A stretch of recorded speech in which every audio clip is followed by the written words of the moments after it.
S, ಮತ್ತೊಂದು ಇದು ನನ್ನ ಪ್ರಶ್ನೆ ಅಲ್ಲ, ಅಭಿಮಾನಿಗಳ ಪ್ರಶ್ನೆ. ನೀವು ಮತ್ತು ತ್ರಿವಿಕ್ರಮ್ ಒಂದು ಒಳ್ಳೆ ಬಾಂಡಿಂಗ್ ಇದೆ ನಿಮ್ಮ ನಡುವೆ.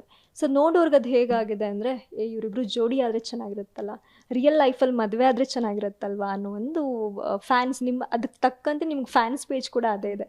ಇದನ್ನೆಲ್ಲ ಕಣ್ಣಿಂದ ನೋಡಿ ಕಂಗಾಲಾಗ್ಬಿಟ್ಟಿದೀನಿ. ಒಂದು ಕಡೆ ತ್ರಿಮೋಕ್ಷಿ, ಇನ್ನೊಂದು ಕಡೆ ತ್ರಿವ್ಯ. ಅದು ಆ ಎರಡು ಫ್ಯಾನ್ಸ್ ಪೇಜ್ಗಳ ಮಧ್ಯೆ ಕಾಂಪಿಟೇಷನ್ ಇದೆ. ನಿಮ್ಮ ನಡುವೆ ಇದೆಯೋ ಇಲ್ವೋ, ಅವ್ರ ನಡುವೆ ಇದೆ. ಸೊ ಅವ್ರ ಕಡೆಯಿಂದ ಅಂದರೆ ನಾಳೆ ಮುಂದೆ ಅವ್ರ ಕಡೆಯಿಂದ ಮದುವೆ ಪ್ರಪೋಸಲ್ ಬಂದರೆ ಅಥವಾ ಏನು ರಿಪ್ಲೈ ಆಗಿರುತ್ತೆ ನಿಮ್ಮದು ಅಂತ? ಅವ್ರ ಕಡೆಯಿಂದ ಖಂಡಿತವಾಗ್ಲೂ ಬರಲ್ಲ ಅಂತ ನನಗೂ ಗೊತ್ತು, ನನ್ನ ಕಡೆಯಿಂದನೂ ಹೋಗಲ್ಲ ಅಂತ ಅವ್ರಿಗೂ ಗೊತ್ತು. ಕತ್ತೆ ಬಾಲ ಕುದುರೆ ಜುಟ್ಟು. ಆ್ಯಂಡ್ ನಾವು ಒಂದು ಏನು ಲೈನ್ ಒಂದು ಬಾರ್ಡರ್ ಹಾಕ್ಕೊಳ್ತೀವಿ ಗೊತ್ತಾ, ಅದು ಆ ಬಾರ್ಡರಲ್ಲೇ ನಾವು ಇದ್ದಿದ್ದು. ಬೇರೆ ರೀತಿ ಅವ್ರಿಗೂ ಆಲೋಚನೆ ನನ್ನ ಮೇಲೆ ಇರಲಿಲ್ಲ, ನನಗೂ ಅವ್ರ ಮೇಲೆ ಇರಲಿಲ್ಲ. We had very good bonding, very good friendship. And ಹೌದು, ಆಟ ಅಂತ ಬಂದಾಗ ಅವ್ರ ಆಟ ಅವ್ರು ಆಡಿದಾರೆ, ನಂದು ನಾನು ಆಡಿದ್ದೀನಿ. ನನ್ನ ಒಂದು ನೋವೇನಿದೆ ಅನ್ನೋದನ್ನ ನಾನೇ ಆ ನೋವನ್ನ ವಿಷಕಂಠನಾಗಿ ನುಂಗ್ತಾ ಇದ್ದೇನೆ ಅನ್ನೋದನ್ನ ಹೇಳಲಿಕ್ಕೆ ಬಯಸ್ತೀನಿ. ಅಂಡ್ ಒಂದು ಮನೆಯಲ್ಲಿ ಒಂದು ಕಂಫರ್ಟ್ ಝೋನ್ ಕೊಟ್ಟಂತ ವ್ಯಕ್ತಿ ಅಂದ್ರೆ ದಟ್ ಇಸ್ ತ್ರಿವಿಕ್ರಮ್. ನನಗೆ ಫ್ರಮ್ ದ ಡೇ 1 to ಎಂಡ್ವರೆಗೂ ಎಲ್ಲ ಥರದಲ್ಲಿ ಅಪ್ಸ್ ಆ್ಯಂಡ್ ಡೌನ್ಸ್ ಎಲ್ಲ ಅವ್ರು ಇದ್ದಿದ್ದು.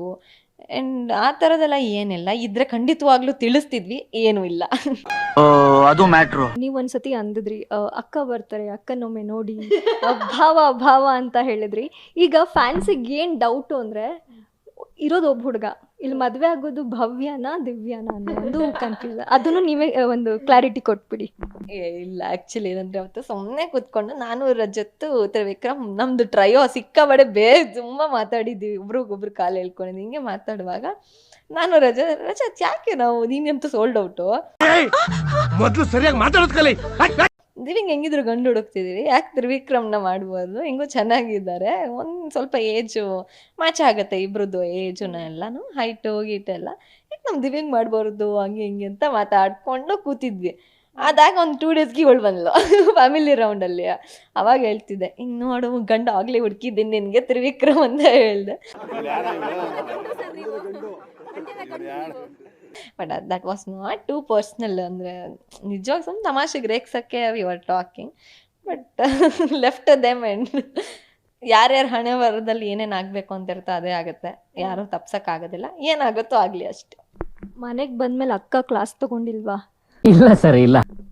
ಅಕ್ಕ ಕ್ಲಾಸ್ ಇಲ್ಲ, ಅಕ್ಕ ಬಿಗ್ ಬಾಸ್ ಮನೆಗೆ ಬಂದಾಗ ಫುಲ್ಲು ಫೇಮಸ್ ಆಗಿದ್ರಲ್ಲ, ಫುಲ್ಲು ಜೋಶಲ್ಲಿದ್ದಾರೆ. ನನಗಿನ್ನ ಜಾಸ್ತಿ ಕಾಲ್ ಶೀಟ್ ಅವ್ರಿಗೆ ಇದೆ. ಎಲ್ಲೇ ಹೋದ್ರು ಇಂಟರ್ವ್ಯೂಗೂ ಫಸ್ಟ್ ದಿವ್ಯಾವ್ರದ್ದು ತಗೊಳ್ಳೋಣ ಅಂತಾರೆ. ಯಾವ್ದಾದ್ರು ಲೈವಲ್ಲಿ ಕಾಲ್ಸ್ ಬರ್ತಿದ್ರೆ ದಿವ್ಯಾ ಅವ್ರ ಹತ್ರ ಮಾತಾಡಬೇಕು ಅಂತ ಹೇಳ್ತಾರೆ. ಸೊ ನನಗಿನ್ನ ಅಕ್ಕ ಫೇಮಸ್ ಇದ್ದಾರೆ, ಸೊ ಖುಷಿ ಇದೆ. ರಜತ್ ಅವರು ಅಕ್ಕ ಸಖತ್ತಾಗಿದ್ದಾಳೆ, ದಿವ್ಯಕ್ಕ ಸಖತ್ತಾಗಿದ್ದಾಳೆ ಅಂತ ಹೇಳ್ಬಿಟ್ಟು ಫುಲ್ ಫೇಮಸ್ ಮಾಡಿಬಿಟ್ರು. ಏನಾದರೂ ಸ್ವಲ್ಪ ಜಲಸ್ ಇದೆಯಾ? ಖಂಡಿತವಾಗ್ಲೂ ಇಲ್ಲ. ರಜತ್ ಏನಂದ್ರೆ ಇರೋದೇ ಹಾಗೆ, ಆ ಕ್ಯಾರೆಕ್ಟರ್, ರಜತ್ ಕ್ಯಾರೆಕ್ಟರ್ ಇರೋದೇ ಹಾಗೆ. ಲೈಕ್ ನಾರ್ಮಲ್ ಆಗಿ ಹೇಳಿದ್ರು ಅವರು, ಸೊ ಅದು ತುಂಬ ಫೇಮಸ್ ಆಯಿತು. ಜಲಸ್ ಏನಿಲ್ಲ, ಖುಷಿ ಇದೆ ಅಷ್ಟೇ. ಇಂಥ ಪುಂಗಿ ಗಿರಾಕಿಗಳನ್ನ ಅದೆಷ್ಟು ನೋಡ್ಬಿಟ್ಟಿದ್ದೀನೋ ನಾನು. ಈಗ ಒಂದು ಅಡಿಷ್ನಲ್ ಆ್ಯಡು, ಭವ್ಯ ದಿವ್ಯ, ವರ್ಷಿನೂ ಸಖತ್ತಾಗಿದ್ದಾಳೆ.